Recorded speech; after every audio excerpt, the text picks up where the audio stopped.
22nd of September 1952. My precious little treasure. What a surprise to hear from you after 4 long years and to learn that you were on your way with third brother to study in Oxford, England. Your letter, postmarked Singapore, gave me more happiness than anything else in the world.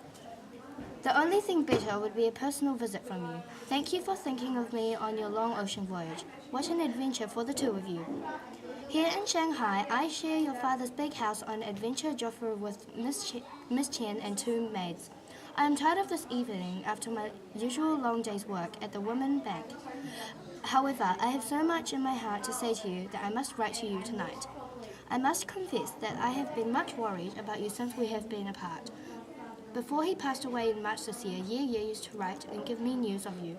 I knew Aunt Rain had taken you from Tianjin to Hong Kong and that you were in boarding school there.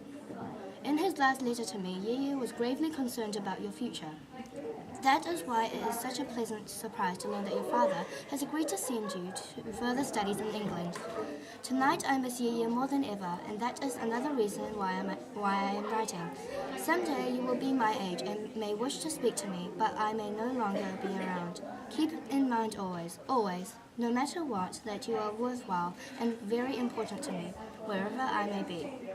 When you were little and things were going badly, you used to run to me and ask me to take away this big black cloud in your head. Do you remember? I'd tell you a story and you would fall asleep listening. Here is a new story I want you to never forget. Whenever you feel discouraged and those clouds come back, take out this letter and read it again. It is a message from your Aunt Barbara, who will always hold you precious in her heart. This story was told to me by my own mother, your Nana, many years before she passed away. It is a part of our Chinese folklore.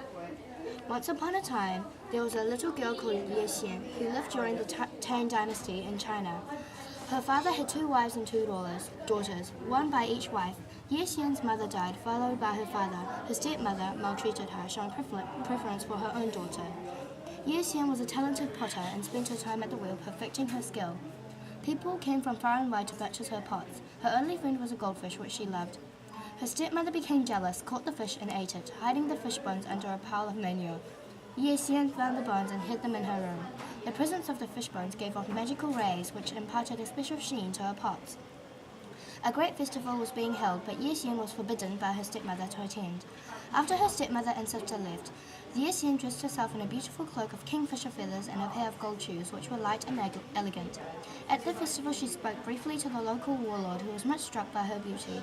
Her stepmother recognized her and gave chase. Ye Xian ran home but lost one of her shoes, which was found by the warlord.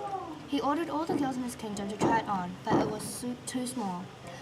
The cobbler who made the shoes came forward and told the warlord of Ye Xian, who had traded one of her pots for the gold shoes. Through her own talent and effort, Ye Xian had bought the shoes, which led eventually to marriage with the warlord. They lived happily ever after. In England and America, your grand-aunt tells me there is a similar story called Cinderella. In a way, both Ye Xian and Cinderella are like you, children who are mourning for their dead mothers. Their stories may be perceived as talismans against despair. By winning the prestigious international playwriting competition, you have climbed another rung on the ladder of success. Like Ye Xian, you have to fight the odds and garner triumph through your own efforts. Your future is limitless, and I shall always be proud of you, my Chinese Cinderella.